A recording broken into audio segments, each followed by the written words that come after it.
propagating fake news or trying to set fire where there's no necessary, where it's not necessary. You should stay off it and please. KJ speaking. Good morning. I've been afternoon. Good afternoon. All right, thank you so much. Dr. Pete said you're welcome back. Thank you for obeying the last order. I read the police official statement carefully. They asked Lieutenant Yerima to identify himself. Who in Nigeria doesn't know him? He's the most respected Nigerian. Dr. Pete in Asokoro, thank you so much. Okay, this is 12:59. I don't want to risk taking a call so that we don't have to cut you because we have the news in just some few seconds. Good afternoon, Swat. Welcome back to the show. Says Hafsat, we just want to know the truth about what happened to Yerima. That is Hafsat. Quickly, Barrister Swat, most Nigerians don't know the Land Use Act of 1978 is vest ownership in the President of Nigeria for FCT, who exercises his power through the FCT Minister for Administration Purposes. Wike takes order directly from the President, but Lieutenant Yerima takes order from the Naval's boss, who's still under the President. Power dynamics can be intoxicating. Lastly, I have a question. Why hasn't our military found Leah Sharibu? This indigent girl was adopted. Okay, time for the news now. Nigeria Info. Let's talk on 95.1 Nigeria Info. Abuja.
Korea. Nicki Minaj to address UN on alleged persecution of Christians in Nigeria. Man who grabbed Ariana Grande at a premiere jailed in Singapore. London Mayor congratulates Nigerians boss Auntie on UK TikTok award. Super Eagles failed to qualify for 2026 FIFA World Cup. Injured Arsenal defender Gabriel to miss Brazil game. Ex-Chelsea midfielder Oscar discharged from hospital after heart scare. Australian Paralympic gold medalist dies at 28. Well, those are the headlines. More news comes your way. Stay tuned. My name is Dorcas Atinuke Bija.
But let me be done with you guys on this particular issue on the alleged assassination attempt, and of course the counter there by the Nigerian police through the FCT command that says, well, that is not true, and they narrated what they want us to believe was the true occurrence or the true incidents that happened, and not necessarily an assassination attempt. Questions, and more questions, but basically that is the situation. On the one hand, you have an allegation of an attempted assassination made on A.M. Yerima. How did that get out? Basically, I mean, because the military and intelligence, there's some information that are considered classified. I mean, it's kept under the wrap, so it gives you a better, ground to carry out your investigation and find out the truth about it. Because sometimes when it's released into the public, it now becomes colored and tainted and doesn't necessarily give you the best results. So I'm just wondering how that happened. But if it is that incident that the police actually narrated, then it does not amount to assassination. Look at it from different perspectives based on the report and based on the narrative that the police has put out there, that this is what him because he was going about in a tinted vehicle, covered number, and so they needed to investigate that, and that would not qualify as an assassination attempt. Okay, so that's it. Let's take on the last few callers and the last messages too. Hello, good afternoon. Yes, good afternoon to you, Barrister Swat. You're welcome. Thank you so much. I remain myself from Montayo, reaching you from Galata. Okay. I'm sorry, there's a bit of now, let me say something very quickly concerning the discourse, right? How many times, number one, have we had the police, Nigerian police, come out to debunk a news that has been let out to social media, and then times later, probably 2 days or a week later, you will now sit on the news, even less than a week, you will now see that this same thing happened, and it has started the thing they had debunked earlier, it's called the same amount that it happened. So, we don't know at this point in time who to believe, the Nigerian police or the news calculation on the social media. I don't know who to believe, honestly, ask me. It doesn't make sense. You report that this thing actually came out where the news was carried on the social media came and debunked earlier. So it doesn't make sense. That's number one. Number two, Barrister Swat, it's today. It's today that the layman knows that covered the military officer. Your line is really very bad. Very, very bad. I don't know what's happening. Hello, Ma, can you hear me? Okay, it sounds better now. Where are you, Omotayo? Because the output is very poor. Okay, I'm actually in my vehicle. I'm seated in my vehicle right now. Oh, okay. But I believe I am clear. Let me just round up my points now. Okay. And like I said, today it's not. Omotayo, I'm sorry. I'm really sorry. We don't think this call cannot even go through again because the way it's really breaking, it's bad. Okay. This one, I was reading Economy's message before that, so I think I'll read it again, but after this call. Hello? Yeah, so good afternoon. Yes, good afternoon, sir. Please, this is Henry calling back from Airport Road. Okay, I thought you called before. Yes, but I never finished everything. I just have to use a little minute so that others can call in. I know you can still call back when you speak a little. All right, quickly, just round up. Okay. The Buhari administration talks about things begins with me, and that one is gone by. Presently, the police force. It's only when there is a crisis, when it concerns the politicians and or the government officials, that is when they are very fast and effective to speak out. But what's happening in Nigeria, everywhere, which have been a victim some time ago, they don't come out with tactics on how to cop these things and cop it more effectively. Instead, it takes a longer time. And then then also the PDP faction, Wike and the other factions. I don't know. PDP has a structure that in the science students comes. They have an institution where political science students comes to learn about politics. where they nurture them now to face the future political aspect. Now, why would they be having these factions when the wicked will have it and then the other will come, that is, the other ones will go for conventions and the next one will take on? Before wicked came into the light of PDP, was that not the PDP? Can they restructure that structure in order to whoever that is not ready to face the PDP structure to be left away, not having the two factions? What is the wicked factions and the main PDP faction? I don't know why we were doing things like this. And we need an opposition party that oppose whatever wrong is being done in this present administration, so that the well-being of Nigerians can be taken care of. Please, I don't know. PDP should sit up and know what to do and do it well. Look at SDP, look at Labour Party. Everywhere is crisis. And you people have structure. All right, thank you, Harry. I think you've taken a lot of time. Let's take other people's opinion. Thank you so much for your contribution. We Nigerians are demanding that the Navy leadership should allow the officer to speak to us. We really love to hear from him. Let us know what they are doing to protect him. Shikena, says Pastor TJ in Dubai. All right, Economist's message said most Nigerians don't know the Land Use Act of 1978. It vests land ownership in the President of Nigeria for FCT, who exercises this power through the FCT Minister for Administration purposes.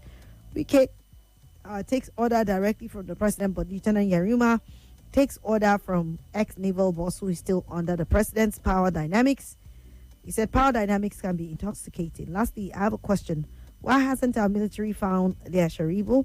This indigent girl was abducted on February 19, 2018. If she were one of the Nigerian politician's daughters, would she still be in her abductor's den? Tom Kennedy, you said, good afternoon, Madam Swat. You're welcome back. In respect to rumors of assassination attempt on Naval Lieutenant Yerima, don't lose guard when dealing with personalities like Wiki. He doesn't have a forgiving. Okay, well, it has. He doesn't have a forgiving spirit. That's what Tom Kennedy opines. I mean, I'm just wondering. I mean, do you guys, you think he'll be that foolish, like for something to happen and then you now make an no? I doubt. I really feel that's not even possible. Okay, except some people want to be mischievous though. Omotayo, please don't shout. If you shout, the network gets scared and go up. But if you take it calm, they'll respond. I love all your input, says Philip from Airport Road. That is it. Then when Wind Blows says, good afternoon, SWAT again. If the Nigerian police can come out to outrightly debunk the assassination attempt on the naval officer or that of any citizen and legal residents in the country, let them tell us what happened to the likes of Chief Bolaige and others. We were yet to get a closure on their death, says Mike when wind blows. Then this one here says, as no person today, I can go everywhere without looking back. If one becomes an unexpected celebrity, you become anxious of anyone that is passing your back, says Leo.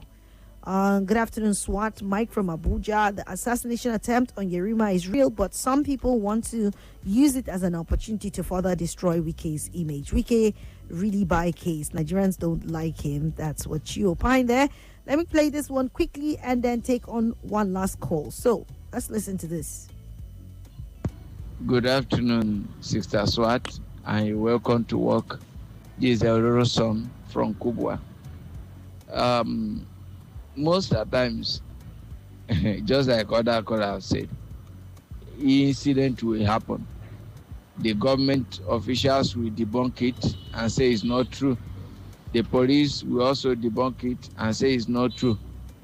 Give it a week, at most 2 weeks. You will see that story was true. I pray it should not be true. If it's true, police, they are also digging, as in indenting the more their name. So that young man should be protected. It's not good when somebody does what is right, or when one's right is trampled on and he speaks out, they will go after him. he should be protected. There should be no reason why he should be killed for standing on what is right. And Wike, being a father and a politician and an elder man, should respect himself. If he has a hand in this, let him desist. If he doesn't have, let him support to make sure that people like this are protected, can stand up and who can defend what is right. Thank you. All right, thank you. Last caller now. Hello. Hello. Yes, hello, Barrister Swat. Yes, good afternoon. Yes, please, this is Somota, you're calling back to just round up my thoughts. Okay. Sorry for the network disaster the other time. Okay, so I was trying to say that this will not be the first and the last time that we would have known that military people and some politicians actually drive around with covered plate numbers. Why is it that Yerima himself that was attacked, or that is suspect in this case? Why is it that they didn't try other persons like this? On the news that somebody else, one other person was using a plate number that is covered or something. Why is it specifically him? That's to tell you that there's a particulate time that they are training him particularly, just to disgrace him, to bring him out to the world that he's suffering persecution for trying what he did. Looks at man in the power hierarchy that we're talking about. Even though Wike receives authority from a higher authority that is more than the vice admiral that guy received authority from, it is still wrong when you do the right thing the wrong way. So if Wike had tried to approach the right matter that should have been probably rightfully anchored by his office the wrong way, then he has no hierarchy to say, because I did the right thing the wrong way, the power hierarchy should guide me because I'm receiving authority from a higher power. It doesn't make sense, and that's why we are where we are as Nigerians. All right. We need to disregard that power hierarchy aspect and then do the right thing at all times. Thank you so much for this, sister. God bless you. Okay. I appreciate the contributions. We'll have to stop here. I have to call my guest, Mr. Wilson Agaba, who I know is waiting for my call. We will be looking at the 15% tariff on PMS, imported PMS. What are some of the advantages and disadvantages with that? Okay, before that, let's take some bit of music. Thank you all for your contribution. I'll be right back.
I made that call. I don't know if Mr. Wilson is with me. Hello. Hello, good afternoon. Aha. Mr. Wilson, good afternoon. Thank you so much for joining me. How are you doing? I'm doing okay, you? I'm okay. Thank you so much for making out time to join us this afternoon on the sunny side. Thank you. Sunnyside with Swat. All right. So yes, our conversation around the suspended 15% tariff, import duty on premium motor spirit and diesel. When that decision was taken, it both gathered praise and criticism from various sources. Okay, most supporters believe that Nigeria cannot continue to rely on imported PMS if it is, ever to achieve any.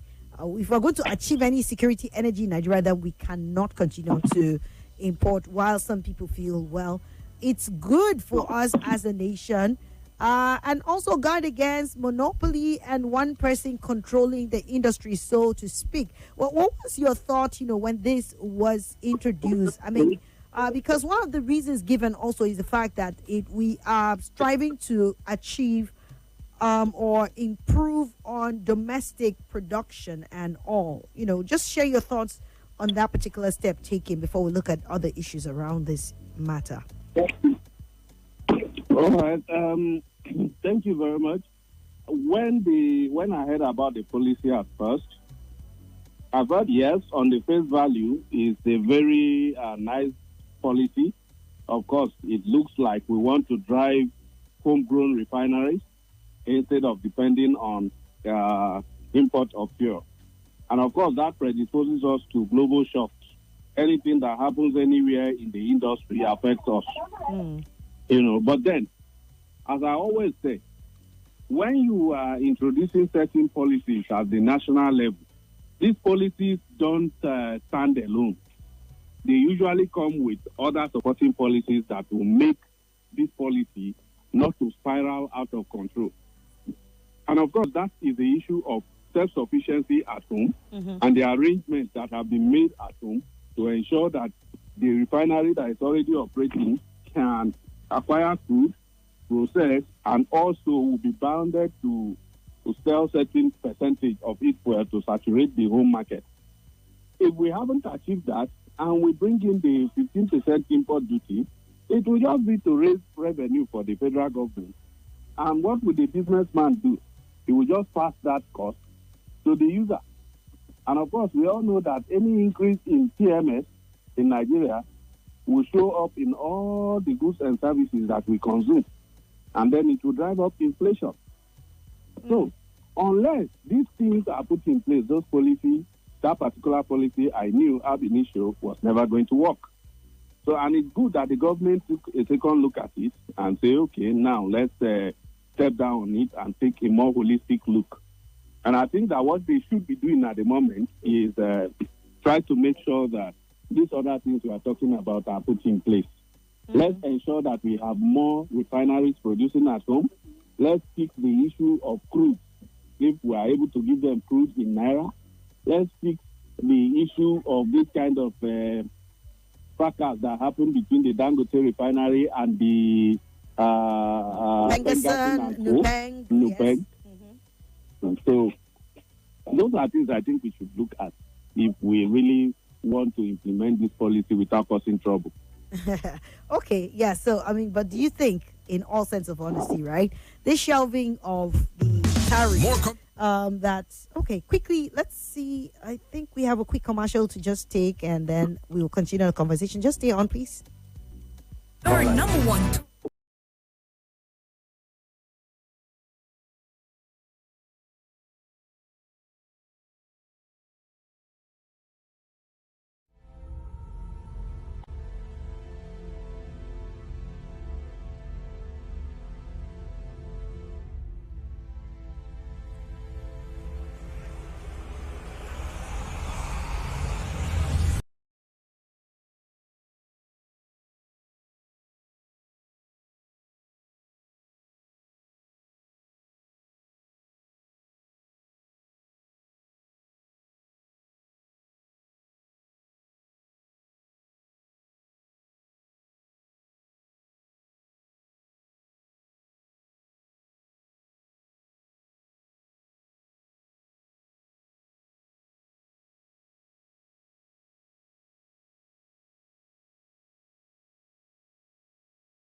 these refineries are not working, do you think there is ever any plan to get these refineries back to working again in our lifetime? Are we going to see it? I don't. You see, I keep being asked this particular question, and my answer is simple. I don't know as much as the government knows, but from the body language and from what we have witnessed, it doesn't look to me like this refinery can work if we have not first fixed what is making it not to work. We see a symptom of such as to what all the forces that came against the Dangote refinery, really making it to fold. So these are the issues we must actually take care of before we talk about fixing the refinery. Then again, there's another issue that statistics have shown us that the Nigerian government at every level have not been able to manage businesses very well. The NNPC, the refinery in specific, has shown this over time. About $18 billion during the administration of the former president was put into this refinery. And at the end of the day, it's so unfortunate that this refinery have not been able to refine one drop of fuel since that 18 billion was put there. Where did that money go? We have not investigated it. Nobody is talking about accounting for that money. So, and if there's something that is swallowing the money without letting anything show up in the repair, then the more money you throw at it, the more you will lose. If you ask me, I think that what we should do is to sell off those refineries, but not the type of privatization we have done with the distribution, electricity distribution companies. Is there any kind of privatization again that can work? And what sort of privatization would you propose? I mean, because at some point also that issue of privatizing our refineries came up, so I don't know. How different can the privatization go that it will guarantee its workability? This time around, we should sell to a person who is already refining fuel, whether in this country or elsewhere, so that they can use their experience in the industry and contacts and connections in the industry to actually work the refinery. We should then regulate and collect our tax and all of that. I have also advised Nupeng and Pengasi to put their money together and bid for this refinery. Since they like to be part of the business, they can actually do their own business. They have a lot of money. I was told so. And they did not deny it openly. So why can't they bid for it? So, but basically, we should only give public enterprises to people who are already operating in the industry, so that we know that it will not go down. Not when somebody knows, the government is going to sell off its NNPC or its refinery. We do go and put a company together within 3 days and then come and bid for it, and it's sold to you as scrap value. And then you don't even have the experience or the money. The distribution company, for instance, I remember that the federal government then also gave them cheap loans to put infrastructure together. What did they do? Have the loans even been paid? No. Do we have electricity? We are still crying of 10 hours per day. So, but I think the best way to go, if Nigeria remains like this in terms of corruption, regulation, and the kind of things happening in the public space, the best thing is to sell to a private individual. Let's not waste our money there again. Because if you continue to do the same things the same way all the time, you cannot expect different results because your mind wants it. Yeah. But remember, we have about 4 of them, or how many do we have? Port Harcourt, Warri, Kaduna refineries. I think Port Harcourt has 2. Port Harcourt. Okay, yeah, Port Harcourt has 2. The bigger and the smaller capacity, then Warri, and then Kaduna. Yeah. Yes. So, if you say private individuals, so I mean, but that's your opinion. But on the other hand, let's look at the Dangote refinery. 650,000 capacity. In fact, at a point in time, he said he has enough capacity to produce domestically and even export. And at some point in time, also, we had news saying that he's already exporting to other African countries and other nations, even outside Africa and all of that. Many people have been saying that the reason why we cannot allow Dangote, or we should avoid giving him some sort of monopolistic advantage, due to the fact that we've seen him have some monopoly. Many people accuse him of being the one who is behind inflation of some products like cement and so on and so forth, and that you cannot also afford to allow one man to dictate the pace, especially in the oil and gas industry, that it would be quite dangerous. Do you agree to that? What action would amount to giving the Dangote brand undue advantage? Okay. Now, first of all, in fact, there are so many things I want to say about this particular issue that have been going on. Nigerians have this attitude of, if the man is succeeding, then he's enjoying one kind of undue advantage. But the question is, how did he get to the point where he enjoys undue advantage? It's called positioning when it comes to business. How are you operating your business? If you are not successful in business, nobody wants to give you advantage in any sector in their country. I listened to, I watched a video where Obasanjo was, former President Obasanjo was talking about how he got Dangote to build a cement factory in Nigeria, where he called him up and said, what is it going to take you to build a cement manufacturing factory in the country? And Dangote said, well, it is actually easier to import and sell at a profit than to manufacture. And the president asked him, what can we do to make it profitable to manufacture? And they had a conversation. And the president called his team and said, do this, do this, do this. And he told the man, go and start building. The president monitored it by himself. Now, this is a question of capacity. The man had the capacity. He had the willingness.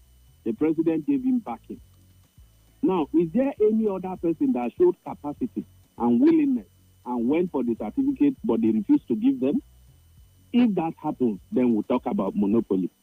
Today, we have a Dangote who goes somewhere, gets $18 billion as loan, comes to Nigeria, build his refinery. We have rumors that there are prominent Nigerians who have refineries in other countries.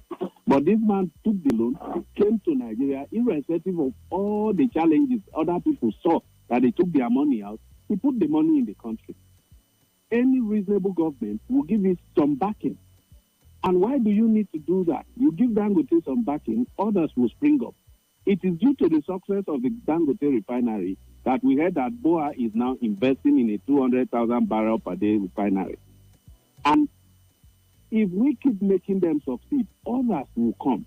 Monopoly arises when you make a rule that puts only one person at an advantage. What we have today in the country has no signs of monopoly. If you know you can do the business better than Dangote or you can compete with him, go and raise your money and start. It is only when the government is beginning to put stringent conditions for licensing that you cannot meet. That is when we say you are giving undue advantage to Dangote. But everybody is welcome to the industry. So for now, the issue of monopoly does not arise. We even have about prices of cement and coke. Yeah, we have even news about some other private refineries coming up.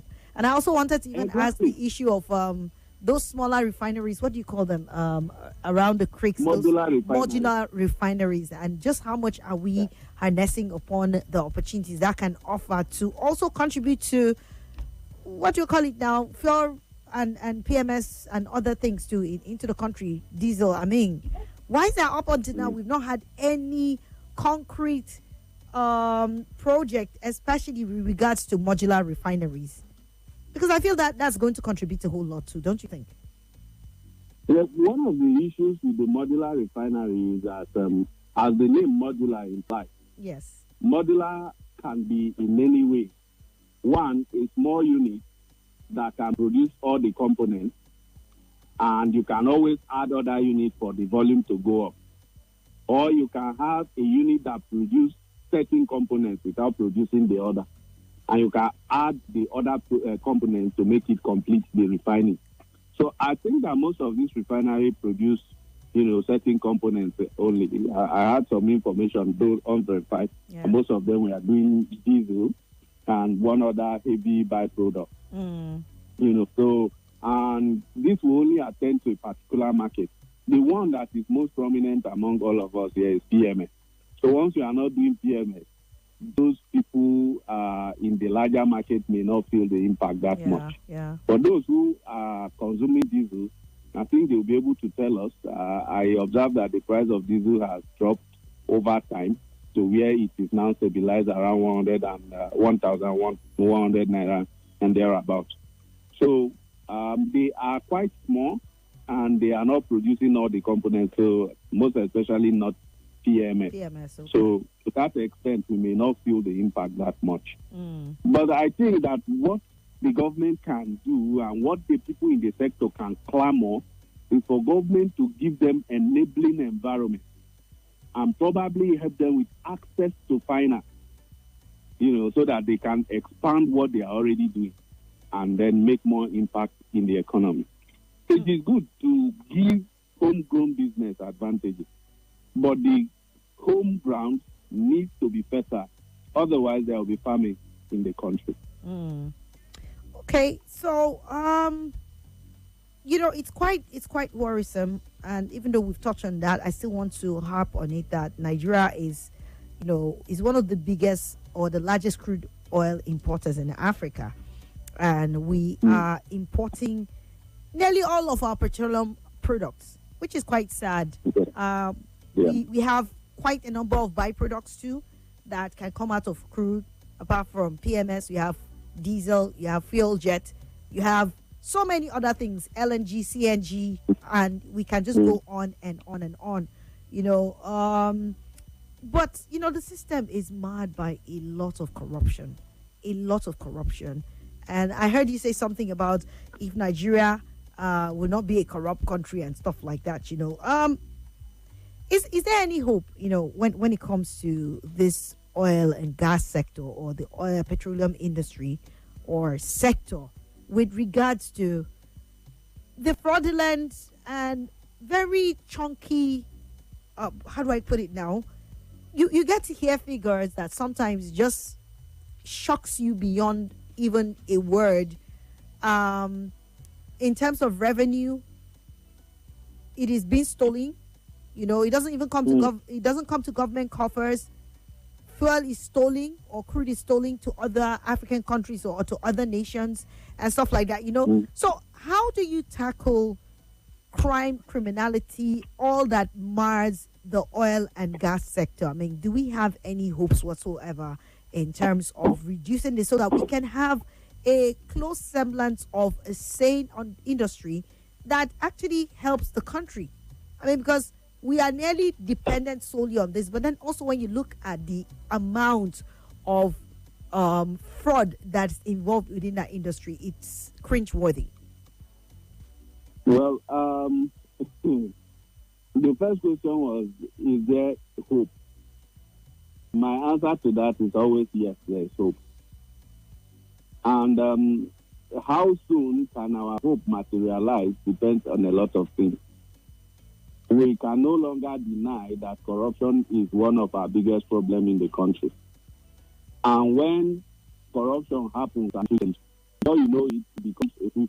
If Mr. A is not punished because of corruption, he might as well be encouraged to do it because corruption gives you an advantage to live a better life than me. Then I'm going to have to do what you are doing. Just like our people say, cut soap for me. Once I understand what you are doing. And I was in late last month, and one of the facilitators said something.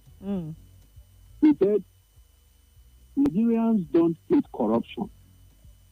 They only hate the fact that they are not the beneficiary of a particular corrupt act. So as long as you are the one benefiting from the act, it is opportunity, it's breakthrough. You go and give testimony. But when it's another person, then you call it corruption. That we will begin to have a sane society when everybody condemns corrupt acts, irrespective of who has committed it. That is when we can begin to see corruption turn around. And one of the things I tell people when I say, yes, there is hope, everything in this life is a cycle. Everything. Even the China we see today, Singapore and Montreal, now have this kind of issue. We'll get to a point that all of us get tired and we'll say, what? we need to get rid of this thing. And then the country will begin to change. And I believe that time is close by. When the unthinkable begins to happen, you know that the wind of change is around the corner. It's going to happen not by the will of any political leader, but by natural occurrence. Because the cycle, when it gets too much, it will stop. It start getting better. When it gets too good, then the next cycle will start if you don't make conscious effort to stabilize. Yeah. We hear these figures. We have been hearing them right from the time of former President Goodluck Jonathan, a very prominent name that we see here up until today. And then in the last administration, we heard them. Yes. The issue of the amount of crude that we produce and the amount of crude that is being stolen, we continue to hear them. So you and I cannot steal crude. Because even if they give you and I crude today, do we know where to sell it? Seriously. Do you have a ship that can go and collect crude and take it to the IC to exchange into another ship? Do you even know the connection to recruit the people with such a skill to do it? So our people say that the maggot that is killing the sorghum lives right inside its stem. When we are ready to have this conversation, all of these things will begin to take shape. Okay. But the good thing I like, and what I keep telling people is that when people like you and your organization, people like me and my analysts talk to you about it, it will be on the front corner. Thinking drastically, it will create the ability to change it. And maybe over a period of time, this conversation will catch on and everybody will begin to seek it for do the right thing. Okay, so now, right, still back to the issue of the 15% tariff. Some would say that if government gets to implement this 15% tariff, that it will signal to investors and to Nigerians that the country is finally valuing its refining industry, but is also encouraging, like we talked about, the modular refineries. If we see a concerted effort by government to encourage both the modular refineries and then, slam this 50% tariff in order to encourage the domestic production, that it will give chance to foreign investors to know how serious we are. If we open up the space and give new entrants and financiers that imported products would not, actually fly just solo because you also have domestic products that will compete.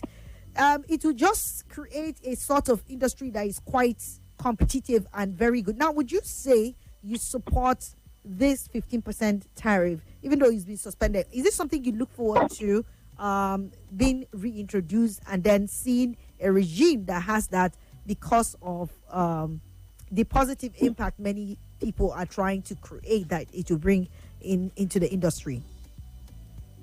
Let me answer this question using a very good analogy. Someone who has hernia, for instance, needs to be operated upon. Okay. It is true that if you remove the hernia, the person's life will be better, right? Yes. But if we try to operate on the hernia without anesthesia, what do you think will happen? Oh, that would be pain might even kill the person before the operation is finished. Exactly. So why you want to conduct the operation to give him a better life, you also have to find a palliative to give him a soft landing during the operation.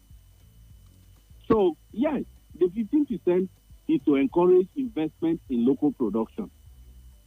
But at the moment, do we have an arrangement that ensure that locally we get this fuel at the best price?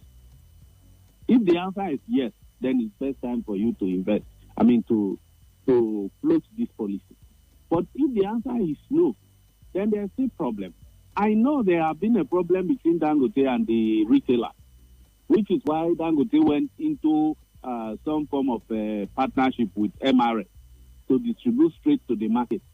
And from there, they went ahead to bring in 4,000 trucks so that they can deliver the products to retailers directly at no cost. So you can see a company that is trying to establish itself across all the value chain. Now, the question is, are our retailers ready to take from the Dangote refinery, if we can meet our local needs, why don't we ensure that we take our local needs from him before he sells the balance to another market? Government can be part of that kind of arrangement. In fact, when we talk about subsidy and all of that, this is where the government can do some sort of subsidy for the citizens. You know, when the refinery was being put together, there was this rumor that there will be an arrangement where crude will be sold to him, to the company in Naira, so that we will keep the exchange rate impact on the price of petroleum. That happened for a little bit, and then we heard, oh no, we have front-sold all our crude, so we don't have crude to give to him again. Then later we say, oh, we now have crude to give. All of these things should be streamlined. When we have these things streamlined, that policy will be nice. It will signal to people that, yes, these people are ready. It will signal to international oil companies that are here exporting our crude and bringing in finished byproduct of the crude. They will now know that, okay, if we export and we are bringing the byproduct, they are going to charge 15% and we will not be competitive in the market. Therefore, let's set up our refinery here so that we can compete properly. Yeah, that can happen. But to float that policy without doing all this background work will only mean more suffering on the people within the time being. Right. And that might spiral and also derail the overall drift of the government in terms of their policies in this sector. Okay. Well, thank you so much, Mr. Wilson Agaba, for your time this afternoon. Thank you for sharing your insights on this very all-important issue, especially in the oil and gas industry. Appreciate you. Thank you very much for having me. All right. Have a good day. And you too. Bye. Okay. All right. So that's a conversation there on the 15 or proposed 15% tariff on imported PMS, which has been shelved. But of course, it's built to come in next year, 2026. So interrogating the issues is very necessary at this time before we get there. And the shock will be too much, especially in the case where the local refineries are not put together. Because many people opine that the only way that that would work is when you have a proper policy that is put in place to ensure that our refineries are working. Either the government revives it, or you have a public-private partnership, or you privatize it entirely, and then you encourage modular refineries. You encourage new entrants into the industry to have private licenses to start operating private, refineries, so that they would know that the imported fuel is not in any way going to constitute a threat to their own product. There's going to be a sort of healthy competition, and that will spur the industry to keep growing. But a situation where nothing happens, our refineries are moribund as it is, and it's only Dangote. On the one hand, the monopoly theory is still there, and then on the other hand, you're importing or you are sanctioning or bringing in this tariff on the PMS. Then it also has its own way of affecting things adversely, because people will have to pay. You heard him, and that's the truth with a lot of things in Nigeria. When these tariffs are slammed on the people who bring things into the country, at the end of the day, it is the end user who pays for it. So you get to see inflation just skyrocket somehow because people are being taxed. Tariffs are being slammed on goods brought into the country or imported into the country here and there. So I'm hoping that the reason why this has just been taken away or suspended is it to allow the government to actually do what is needful, put in the necessary plans, the work to ensure that the advantages of the 15% tariff are many and would also be achieved at the end of the day. Well, let's know what your own take is. What's your own opinion? You heard Mr. Wilson Agaba there sharing his opinion on what needs to be done, how this would impact things on the overall. But I'm sure you also have your own thoughts. So go ahead and share it with me by calling 0700 951 0000 and 08095974869. WhatsApp is 0809 9930 137. Hello. Hello, good afternoon, Swat. Good afternoon to you. Welcome. My name is Salas. I'm from the right now. All right. I want to sincerely appreciate that guest for enlightening Nigerian more. When we are talking of this 15% tariff increment, people were jubilating that yes, because of that, it will encourage our local refinery. Why is the Dangote that we have that is working now? The other refinery never start yet. And the other modular refinery are not working, they have started yet. And we will call ourselves the giant of Africa. Our 4 refineries, they are moribund, they are not working. And we have our president as the Minister of Petroleum. This thing started during the time of Buhari. During the time of John, he appointed Dezani, and people were calling the name of Dezani. But during the time of the man of integrity, he was there for the past 8 years. They were paying huge money for turnaround maintenance of our refinery. During the time of Megasia, our refinery couldn't work. And it comes to this time again, the same APC government, our refinery are not working. Is it a rocket science to make refinery work? The one of the oldest refinery that was built in India, 1901, still functioning till date. Now, our refinery have become a conduit pipe for people to be supported. Just like you made mention of the stealing of crude. Me and you can't steal crude. You have to have a vessel, and that vessel will be there for weeks, for months, and it will be loaded. And we have our Air Force, we have our Navy, we have the we have all this in board. They are still stealing our crude. That shows that it's the higher and mighty that are stealing this crude. It's not like a chocolate, according to Peter Obi, that you can put in the pocket and run away until we deal with corruption, or else all of us are going to face it next year, because it doesn't know APC, it doesn't know PDP, it doesn't know Muslim, it doesn't know Christian, it doesn't know ATS, it doesn't know a free thinker. Because until we fight this corruption, I'm telling you, we're still circling in one place, just going round and round and round without moving forward. These people, they travel to the other country. They see how things work, but they will come to this country and they will never implement anything that will be of benefit to the masses. Their own is to inflict pain. In fact, if they can be able to act tax for the oxygen that we're having, I think they can do that. But because they can't do that, that's why. But as of next year, all of us are going to face it together. Thank you so much. I appreciate it. All right. Thank you so much. Let's hope not, because this should give government enough time. And one would be forced to say, government knows what to do and need to do it. Okay, it's not just about the rhetorics. We're tired of the rhetorics. We want to see action taken. You cannot bring back this tariff until all that is needed to make it work positively for Nigeria is put in place, right? Otherwise, it's going to bring undue hardship. It just doesn't.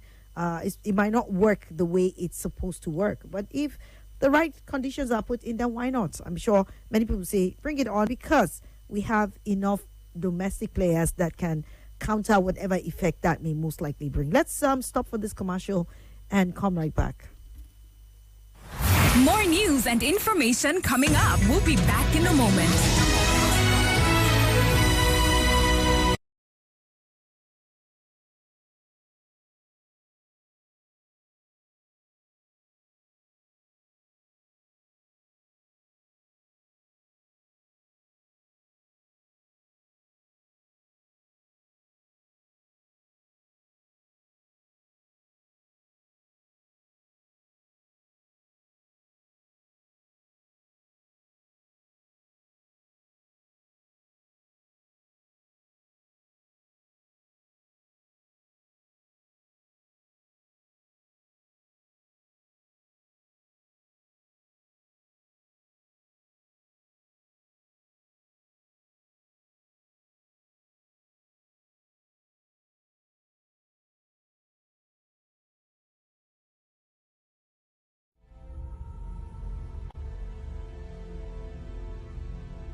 That number. Let's talk. Okay.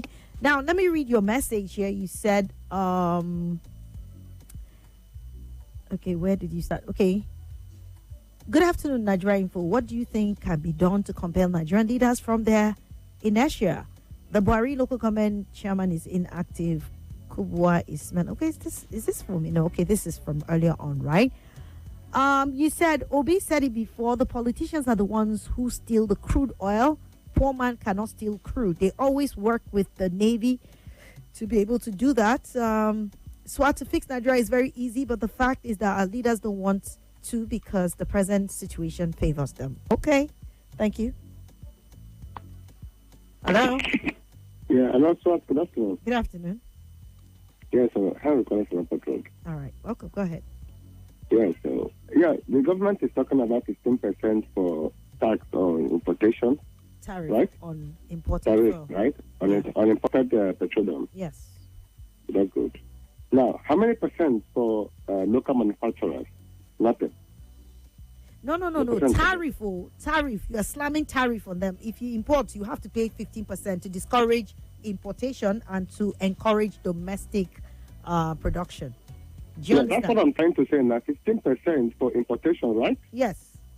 Good. What is the percentage for local manufacturers? You have to encourage them to manufacture more efficient. It's like the individual Dangote. Like an individual wants to come in now, okay, let me manufacture here and sell here. What is the percentage to encourage me? Nothing.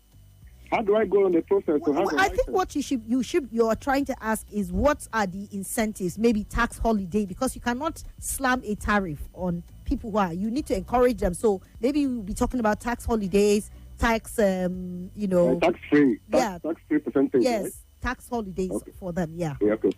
Tax holiday. Now, what is the percentage? Nothing. Now, if I want to get a license now to produce petroleum now, where do I go to? Whose office do I go? Will I go to NNPC and saying that ask ABC? Or will I say, okay, do they tell us how much I'm going to pay to get a license? No.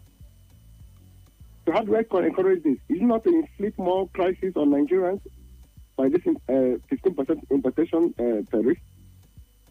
This government, even when he said first subsidy removed, I know that there was no vision. The petroleum issues will continue to go on in Nigeria.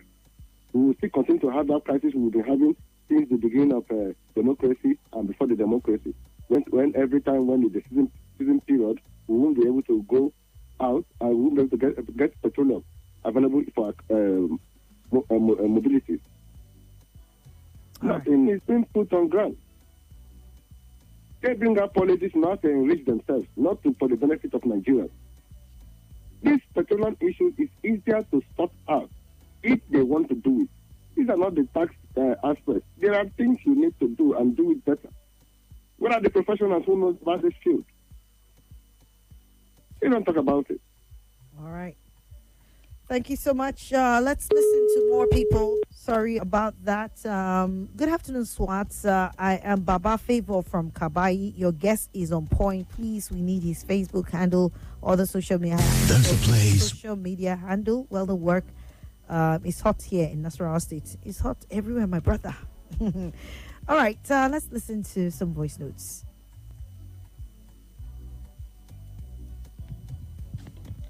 Good afternoon. Good afternoon, Nigeria. My name is Santum. And the 15%. Why is this man always eating when he's and the recording petrol, voice note? Imported petrol. We need to advise our president. We need to advise him.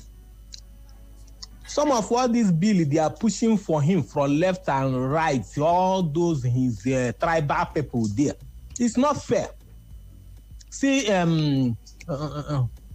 immigration. Huh? See how they put a passport 200 naira. It's unfair. It's unfair. They should stop all those things. Look at a CBN governor. Every day he's collecting different type of tax for money. Go and do transfer. Go and collect money. Go and see different type of hidden charges they are collecting from you. It's unfair. Thank you. God bless Nigeria. Wow. Okay, let me not say what's on my mind, but thank you though. Hello. Hello, Barrister Swat. Good afternoon. This is Gideon. All right. I'm from listen to the import. It's very risky. It's going to be on the favor of Nigerians. Because your line is not so clear. Hello? Okay, you can call me back if you want to. Hello? Hello? Hello, good afternoon. My name is Agaba from Bisalaji. Okay, welcome. You see, if we do the military in this country, as a government and as the NNPC, we will get it right. The problem we have is that once the cabal once the cabal believe that the 4 refineries will not work, we will continue to have challenges in that sector. As a matter of fact, when you look at the money pumped for many years into those 4 refineries, and up to now, they are not working. I think they are working optimally. By now, we shouldn't be talking of 50% repayment or bringing a finished product. Because we have the good oil here, and we have the refineries. But things are not done as expected. So that is why I will continue to appeal to private individuals, investors who have money. Let them invest in the oil sector, especially in refineries. Now, Dangote has invested heavily and it has put in place a private refinery. Where are other people who are given license with the same time with that? Where are they? They should come out from the hiding and tell Nigerians why they refuse to put in place refineries after collecting licenses from government. Where are they? These case contractors, they want to see their faces. They should come out. If there is competition, the price will go down. Now, look at the cement, for instance, look at the cement, look at the manufacturing. Cement, you see, there is another company now that has started production, we call it a Mangai Cement. So they have started production. So we need more. If they are coming into the system, the price of cement will go down. If they go into the oil sector, the price will go down. We shouldn't be talking about finished products, but the companies, they are benefiting from finished products from abroad. This is why they don't want this oil refinery to work. But I want this refinery to be sold off, because if we continue to leave them in the hands of government, they will not work, because the cabal have decided and they have promised that they will not work because they are benefiting from what comes in from abroad. And that is why they want to postulate. That's why they want to postulate Dangote, but they will continue to fail. Thank you. All right, thank you, Mr. Adiola. Which is Sonny Swat, Avoka Majesty. This Banky from Wuse 2. You see, the big corruption fight is going to be in this oil industry. If Tinubu gets it right, it will be easy. It will be far easier to fight other levels of corruption, and he has to get it right. That 15% must be introduced. Those oil marketers are rich; they can come together and build a refinery for themselves. Who is doing? In fact, there are several. There are up to 4 modular projects going on right now, even though they are slow. So if that 15% must be introduced next year. And anybody that is talking about monopoly should go and build his own refinery. There's nothing like monopoly. You have been given the opportunity to go and build it. Dangote took risk beyond him to be able to acquire, to build the refinery he has. So let us stop envying Dangote and start referring to other businesses that he has monopoly. Please, let them go and build their own refinery. Thanks. Good afternoon, Madam Swat. My name is Uchenna. Madam Swat, this is not tariff here, tariff there, tax to that side. Yeah, don't they tire me? If you tune to radio anywhere, we're hearing by next year, in 2026, there will be tax here, tax that side. I beg, if don't they create fear for us, in fact, have you made GNO even come? So maybe we just continue to day for this year. I beg, make GNO even come again, because the rate at which you guys the way at which the news they carry out issue of this tax here, tax there, where you are paying tariff here, I beg, it's not even scare me truly. Can't be like say maybe next year never even come against it. No do like this. Because adding all these tariffs to the present hardship again is something that I cannot really few many people cannot withstand. Just imagine how people are suffering these days. And you think about tax here, tariff here, that side. I beg go. Stop. All right. You know what? I would encourage many Nigerians to just go and read up about this issue and know what it is, what it involves, because I sense that there are people who don't really understand what this means. So it's not for me to start giving a lecture here. It's all over. If you just, type that out on Google to give you the full details, what that means entirely. Okay? And then maybe you'd have a better understanding. But let's take on more people. Hello. Hello, Auntie Swat. Good afternoon. Good afternoon to you. Welcome. Good to have you back. Thank you. Personally, I missed you. I was like, where did Auntie Swat do again? I was in the morning.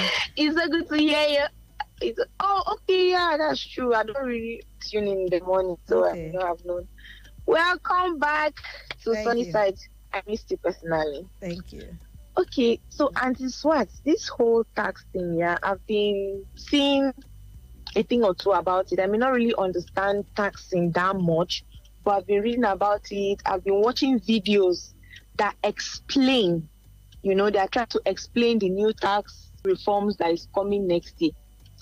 My problem is, I wish this administration, they will just strip off their ego, because sometimes it's as if they want to act as if they are working, so that let them do something. Probably they just heard one English called tax, and they want to bring it down so that when we hear things like that, it will feel like they are working.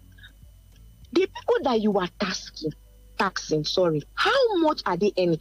Okay, now Auntie Swat, imagine a farmer that is struggling. You go and sell. Then you want to, because I was even watching one, they were trying to explain both credit and debits, there will be a tax. Like, how much is somebody even making? Even if it's as low as 1% tax, if you accumulate and accumulate, and so do you know that there's how 10 naira will leave somebody's account and 1,900 because you needed that 2,000. So the thing is, secondly, they taxing. From what I know from developed countries and what I read, they tax you and you see that your tax is working. In fact, if you are a good citizen, if you don't pay your tax, it's going to pinch you because you are robbing government. They are working. But we know in this country, it's not like that. You are taxing people. They are not seeing the benefit of the tax.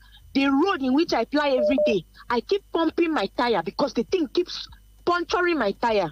I'm not seeing water, light, electricity. We are not even seeing where the tax is working. Why is this government, what did Nigerians do to this government that for some reason, it's just as if you're attacking the populace and you're trying to just squeeze them to make us so poor so that by next election, when they dangle 10 naira in our faces, people will have no choice than to drag that money. It is very unfair. I'm speaking now to the government officials. You people are already rich, you are already comfortable. It's enough. Let people just have the basic amenities to live. We are not asking for too much. We are not asking for excess wealth to amass and store. We are asking for treating us basic human life and what basic human amenities should do for every common Nigerians. Please, government, they should review it before they start passing new laws that will keep pinching from the little that we have. Thank you very much. All right, thank you so much. So much of your time. No, it's okay. All right, we'll just take on the last two callers, and that will be it. Hello. Good afternoon. Good afternoon. Welcome. My name is Emeka Ngwarempa. My voice. I have to say. Okay. Welcome. So I attended a colloquium on Saturday. It was about breaking the cycle of poverty. And I can tell you, Sister Swat, a lot of things happened here. I'm not here to report about. I'm just trying to build on my point. Yeah. You know, some of the government officials, Daniel Buara, top official, special advisor to the economy, president of the economy, tried to defend it. In fact, if not, it was televised. It was an event that's on national TV. Everybody, if it would, let me not just say people that attended will not happen. They try. There's no way you can try to defend this government and not sound somehow. I don't want to say something that is not unprintable. There's no way. You have 3 budgets running concurrently. Supplementary budget is running. The 2025 budget is running. 2025 which one? And then that is why even the House of Reps have to go on a rally session the other time. Which budget are we even using currently? And just like the last lady that called, you are taxing people here and there. Where is all this money? Where are they? And they say you are giving governors more money. What kind of more money are you giving governors? As far as I'm concerned, governors are not even getting more money. Because if a project costs 1.5 billion last 2 or 3 years, and you are giving the governors 3 billion, and that currently the value of that project is 5 billion, and you are giving the governors 6 billion, are you giving them more money? Is it not the same thing? These governments have no priority. And that is the problem. Security, zero. Economy, zero. Sports, zero. Even the sports that joined, I'm not saying that the one that caused the downfall of Super Eagles or whatever. But the FF still have their blames. We changed 3 coaches in the course of this is the only thing that I could not sleep yesterday. I managed to sleep yesterday. This thing that I keep Nigeria, just like I told you the other day, that a goal is a goal. There's no language. I'm sad to be corrected. Nigerians are so sad. Yesterday, this is the only thing that brings us together. Sports, especially football. And tomorrow they will come here, apologize, and then say we'll do something about it. All right. A lot of things are happening in security. A lot of things are going wrong. Please, my advice to government is for them to sit back and have a rethink about the policies. Bring up policies, educational policies. Declare state of emergency in sports, education, and health now. Emeka, thank you so much. Thank you. I appreciate it. Okay, so we would just have to start rounding up. Good afternoon, Avoku Majesty. Say that thing that is on your mind. Welcome back to Sunny Side, says Mohammed Sani. And Mohammed Musa, I'm not saying Mohammed. Government all over the world is going into massive production, but here in Nigeria, they feed on tax. Anyway, it will touch everybody, including their supporters who don't see anything wrong with this awkward economic policies. Well done, Swat, Obedient Man, Emeka from NMPC.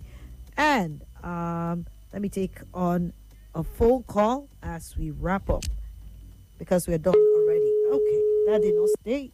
Hello. All right, that also didn't stay. So let's take this WhatsApp call. Hello. Hello. Good afternoon. Good afternoon. Welcome. Good afternoon, ma. You're welcome. Thank you. This is Chuck John. Okay. I will have to be brief on this and the issue of this taxing on taxing. See, Nigerians are good people. We even want to pay the tax. But the challenge is that if we pay the tax. No, we're talking about 50% tariff on imported fuel. We're not talking about the taxes. Yeah, tariff on imported. So under normal circumstances, we are not supposed to import fuel at all. If you are self-sufficient, why importing? Under normal circumstances, Dangote can service us for now. Then let the government take out time and fix our refinery. Why is that refinery? Why is it not working? For the past since Obasanjo till now, 3 refineries cannot work, and it is where Nigeria is. Under normal circumstances, if an individual that owns that refinery, he won't even allow it to stop working in the first place. But this time around, it's owned by us. So government are the people that intentionally don't want that to work because people are benefiting from it.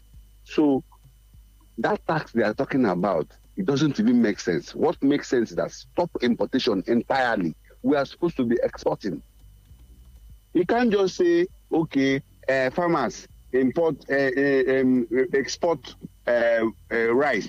Then you now open border for people to import rice.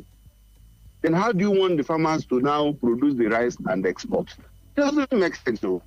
But sometimes I used to wonder whether these our government, these people that handle our government. Sometimes I used to wonder how they even think at all. Dangote is already an indigenous refinery. It has an indigenous refinery. We also have refineries. We are supposed to be producing and exporting. Let others buy from our own. Why do we have to import? That's my say. Thank Talk you. of monopoly and all of that, but thank you so much, Mr. Chuck, for your contribution. Thank you to everybody for contributing. We have to stop here and take a break as we bring to you global updates on the exchange as the final segment for today. Thank you so much. I'll be back.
several countries have experienced widespread protests that's in of their governors, of their governments, or key leaders in such countries.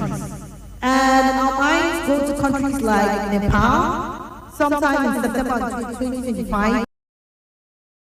Protests, very aggressive protests was called the Gen Z protest also. And then also in July, sometime in July, remember Bangladesh, right? Where in fact their leader, who is, what's her name? Sheikh Hasina or something. Okay, Sheikh Hasina, yes. She was actually ousted because of the violent protests that went on in that country sometime in July. Sri Lanka, anyway, that happened in 2022, but then also somewhere in Madagascar, all right, we also had youth-led protests, right? Youth-led protests over severe power and water shortages in that country led to the resignation and exile of the president, who is President Andry Rajoelina, okay? Rajoelina, followed by a military-led government overhaul in that country.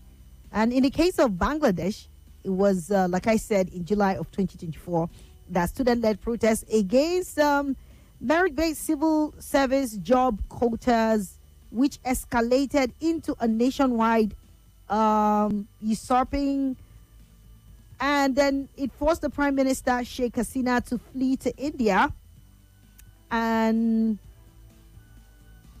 but an unelected interim administration that was headed by Nobel laureate Muhammad Yunus was established in that country with the new election planned for April next year. So that's what happened in the case of Bangladesh. And then in Nepal, you know, September of 2025, the youth-led protests over a government ban on major social media platform and widespread corruption, which culminated in the resignation of their Prime Minister, Kaja Prasad Oli, after at least 72 people were killed and key government buildings were burned. Okay, an interim government led by Supreme Court Justice Sushila Karki was installed with new election scheduled for March of 2026 too. And so we can just keep going on and on and on. Even in Indonesia, if you take your mind, officially known as the Republic of Indonesia, is a country in Southeast Asia and Oceania between Indian and Pacific Ocean that comprise of over 17,000 islands. So in 2025, protests over high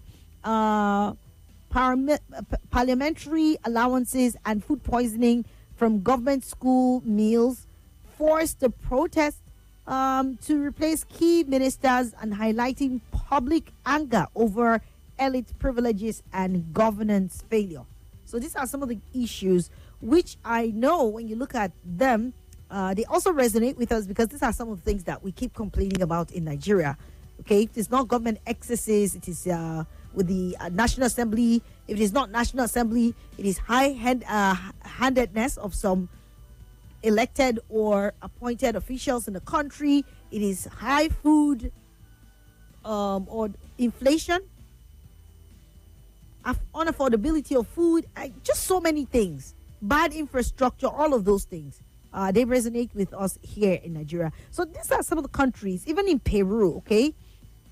We saw protests in September of 2025 sparked by a new pension reform. Like I said, you know, when I was going through that which happened in Peru. Now, in Bangladesh, remember when the Prime Minister was ousted, you know, when people came out to protest against her, she ran to India, okay?